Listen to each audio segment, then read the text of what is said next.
everyone, it's Alyssa here from my kitchen for another week of our CSA box from Flocktown Farms, and thank you again to the Green Team for arranging for the library to be our pickup spot.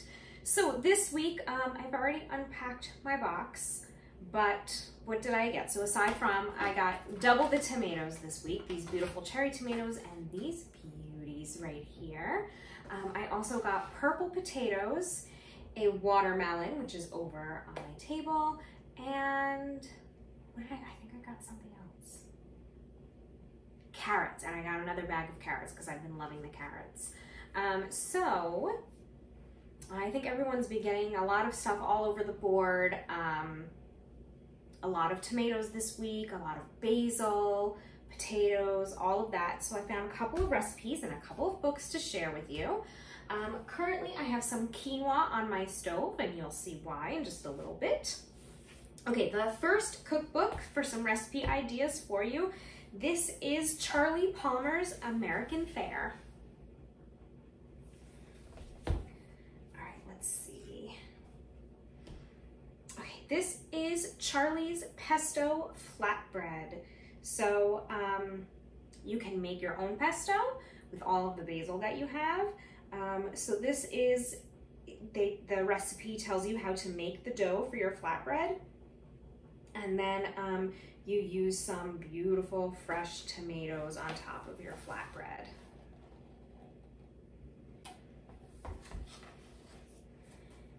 All right, there is. Perfect for this week. This is shishito peppers and mushrooms. So if you have the shishitos this week, I believe the full share got shishitos. This is just shishitos, oil, mushrooms, some tamari sauce. It is a soy-based sauce. You can use soy sauce. It's basically, tamari is like a gluten-free soy sauce. And toasted walnuts. It's a really basic, simple, beautiful dish, but it'll highlight those shishitos very nicely. And I think some people got eggplant this week as well. So this one is perfect: roasted eggplant, carrots, and onion, the things that we have been getting very frequently and recently. This is an intriguing combination of flavors. The grilled carrots add a sweetness that offsets the slight bitterness of the eggplant, while the onion and garlic, you may still have cloves of garlic if you didn't do that, whatever, 12 clove of garlic recipe that I did a couple weeks ago. The onion and garlic add a hint of pungency. If you like, you can puree the mix and use it as a base for a grilled chop or chicken breast, or use it as a dip. These are just, you know, roasted veggies with lemon, tahini, cayenne, and some mint leaves. All right, let's see. This is Mirasoda's East. 120 vegan and vegetarian recipes from Bangalore to Beijing. So one of the great things about this book is if you have tomatoes and you want to make something kind of saucy, there's a whole section of tomato-based sauces with paneer and chickpeas and curries and what have you. So there's just a whole section of tomatoes. There was also a tomato, pistachio, and saffron tart, which is perfect for these little guys right here, these perfect little things. Look at that. See, you're just using them exactly, as they are. You're really highlighting the tomatoes. The tomatoes are the main character here in this dish, and when they are as good as they are from the farm, that's what you want, right? And then a tomato ponzu salad. Ponzu is a spiky, citrusy Japanese sauce, which in this recipe is made using soy, lemon, and tangerine juice. When combined with the best tomatoes you can get your hands on, the citrus and salt take flight and elevate this into something very special. So you're just putting your tomatoes and shallots and some Thai basil or tarragon leaves. I froze and saved my Thai basil from a couple weeks ago, but I think tarragon has been featured in the store recently. So you're gonna put your ingredients for your sauce in the small bowl. So again, it's sesame oil, tangerine juice, lemon juice, and soy sauce. And then you just put your tomatoes and shallots in a bowl, you pour the sauce over the top, and then you put your herbs in, and then you let that all marinate together. So it's just a way to highlight these fresh raw tomatoes. Sounds awesome. This one, so if you are still ordering zucchini, or maybe you're feeling a little overrun by your zucchini, the Classic Zucchini Cookbook. I forgot that we had this. So this is not just regular zucchini, but there are a ton of squash recipes in here. And so for what we have been getting, you can do any of the, I'll show you the index, the yellow squash section, which is like all of these recipes, and then the zucchini recipes. There are so many different recipes. Black bean and summer squash stew, baked penne with summer squash and mushrooms, cauliflower and summer squash, gumbo, fettuccine alfredo with summer vegetables, fettuccine with zucchini, green and yellow squash and cream or in yogurt sauce, zucchini quiche, zucchini pizza bites, zucchini omelet, zucchini custard pudding, not really sure what that one is, maybe we'll look at that. Zucchini carrot cake, zucchini cheddar biscuits, which I have made those once before, I think on Book Cooks. What is this? What did I say? This zucchini custard pudding?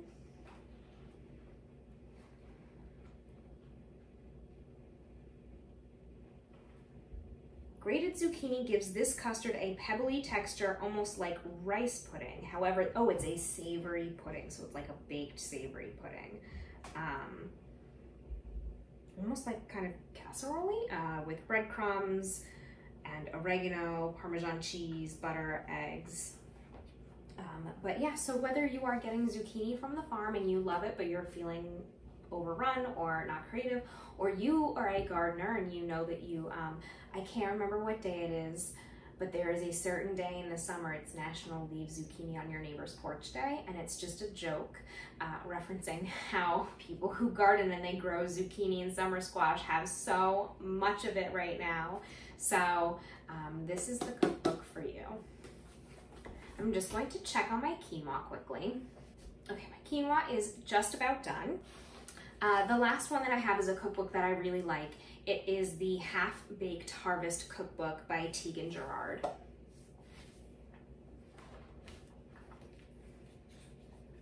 Just everything that's in this cookbook sounds delicious and in just somewhere between just cozy and delectable all together, you know.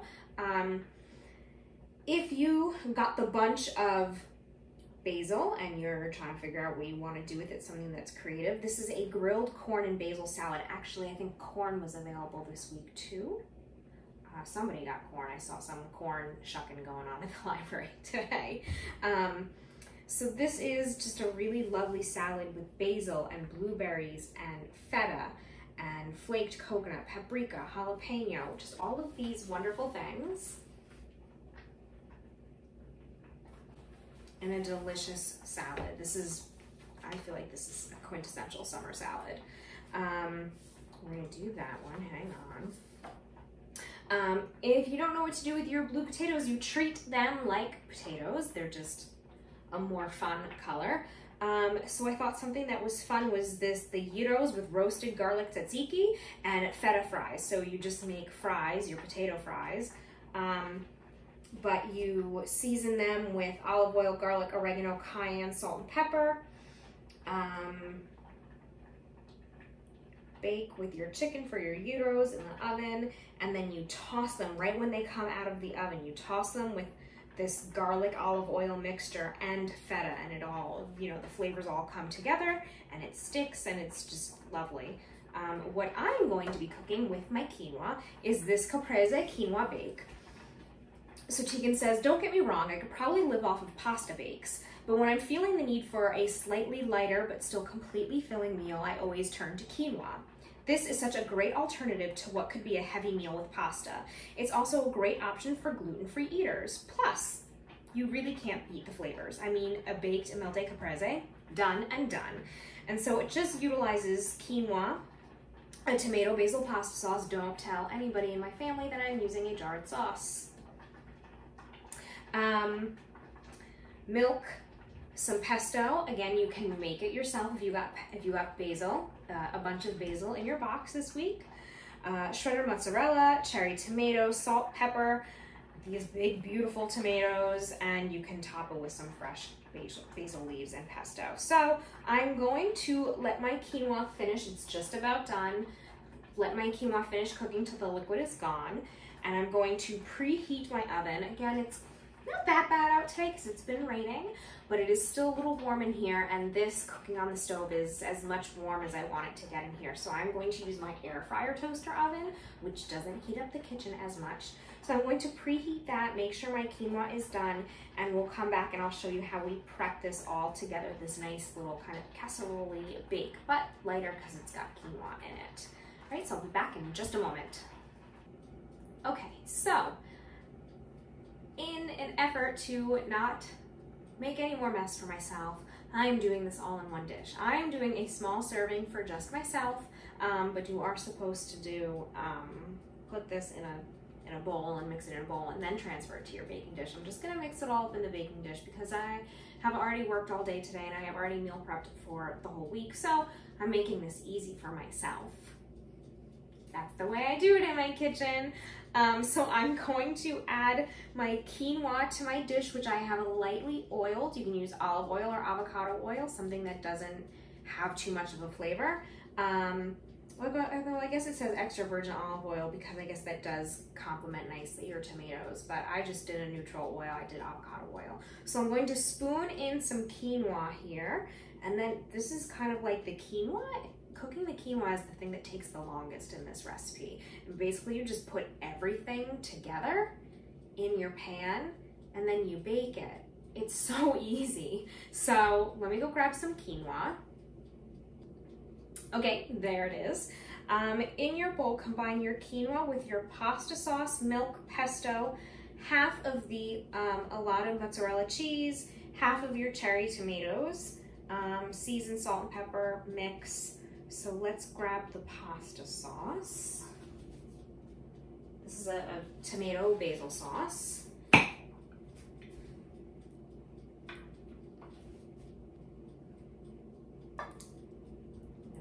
that in as well. Okay. Okay, I grabbed everything else too in the meantime. Milk, how much milk? Not that much. I don't keep milk in the house, so even though I am, yes, using dairy in this recipe, I just don't keep milk in the house, so you can use whatever milk you have. I'm using hemp milk because I like the texture. It's got more texture to it than, say, an almond milk. I'm just gonna do a little splash. We don't need a lot. And then some pesto.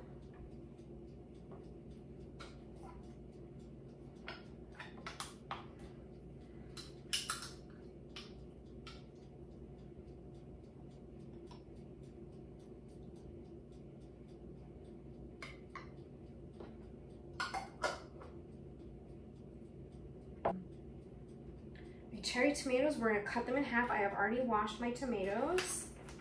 I'm gonna sprinkle in some of the shredded mozzarella cheese.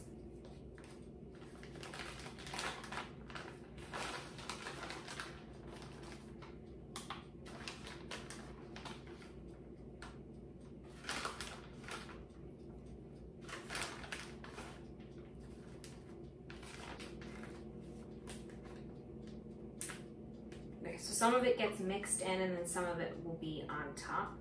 And then, yep, so now we're gonna do my cherry tomatoes and then season it.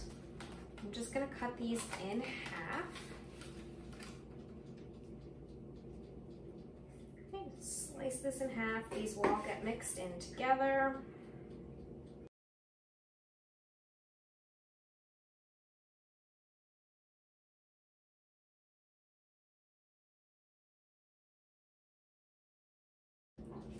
Okay, so I'm gonna get salt and pepper.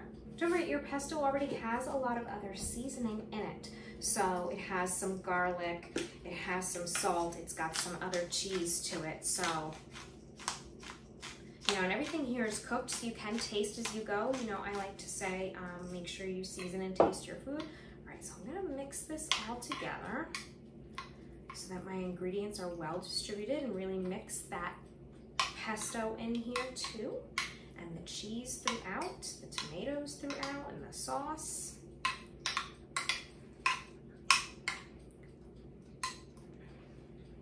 So now we're gonna sprinkle some more of the cheese on top. I don't need this spoon anymore. I'm gonna sprinkle the cheese on top.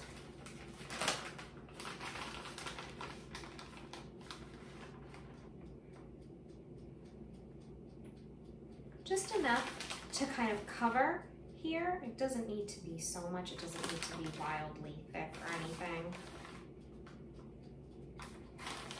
And I'm going to slice one of these beautiful tomatoes. I'm gonna give this a nice little slice here and just put those beautiful slices right on top. It also says you can drizzle it with more olive oil. I don't know if I'm going to do that, but I've just got these beautiful slices of tomato here that I'm going to line the top of my casserole pan with. Right? See, the tomatoes, they're the star of the show here.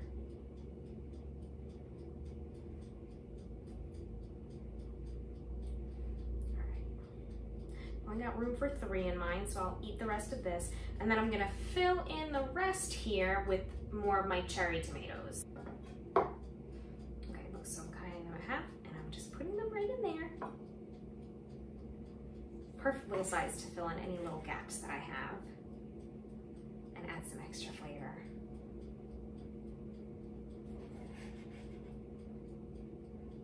Okay, I'm going to top this, again, a drizzle of olive oil and a little bit more of your salt and pepper. Actually, I would grab a flaky salt just to top this. You don't need like this salt so much because you're not trying to really over salt, but I love the way the flake of the sea salt combines with the tomato. So good. So I'm gonna drizzle this with a little, I will do a little extra olive oil and grab my flaky sea salt. I'm gonna put this in my oven, which should be preheated. It's only gonna cook for about 10 to 15 minutes, and then we're going to broil it really quickly just to get a little color on top. Okay, so this is not gonna take very long at all. I will be back very shortly to show you the finished product. Okay, it's only been about 10 to 15 minutes. I had time to do some dishes from my meal prep, and I baked this at 350, and then I put it under broil really just for like a minute. So some of the edges of my tomatoes have some nice color on them. So I'm just gonna scoop some of this right on into my bowl. It's actually probably so piping hot right now, but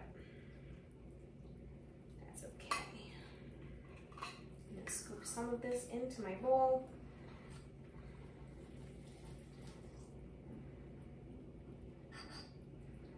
Ooh, yeah, it's nice and cheesy. And as it baked, I could smell the flavors from the pesto, which I know are just absolutely killer and outstanding with tomatoes. All right, oh, I did not get myself a fork. But the other thing that you can do now is get some basil leaves and toss them on top. Shred them up, toss them on top. And you can even, if you wanted to, you can actually spoon some more fresh pesto on here as well. But I like the basil leaves. I feel like that's nice. So these leaves, these were in the freezer like most of my other herbs, so they're dry, but they still have a lot of flavor. They're still pretty pungent. And of course, I love the way, you know, a traditional caprese, that's your mozzarella, your tomato, your basil, the color of the Italian flag. Okay, so here is my close-up. It's not a great close-up, but it shows you how everything has melted all together. There's some, look at that, there's some color on my tomatoes. They've kind of melted down and softened up. And I'm just gonna dig in and give this a try. Basil, some of that quinoa, a little cheese, get my tomato in here.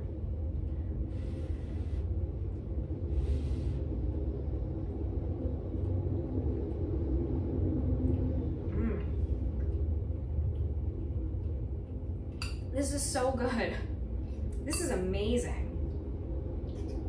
This is outrageously good. If you love a pasta with your cheese and tomatoes, your pesto, this really is a lot lighter. It does not feel heavy at all. And it's amazing. And see how quick it was to put together?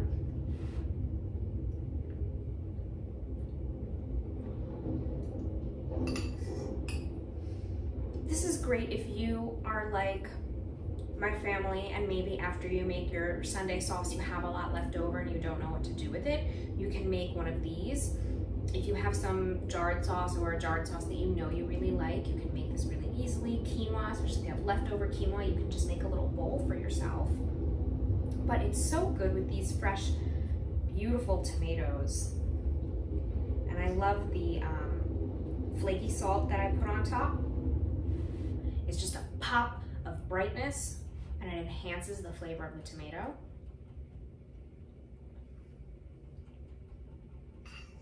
This is so good. I think everybody should try this. This is amazing.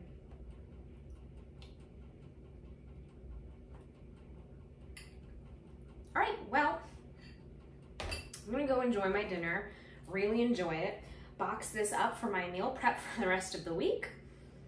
And really, I'm just gonna love it. This is so good. This is such a nice, simple recipe, and it really showcases our farm tomatoes so well. And if you got the farm fresh basil, the bunch of basil, also perfect for that this week as well.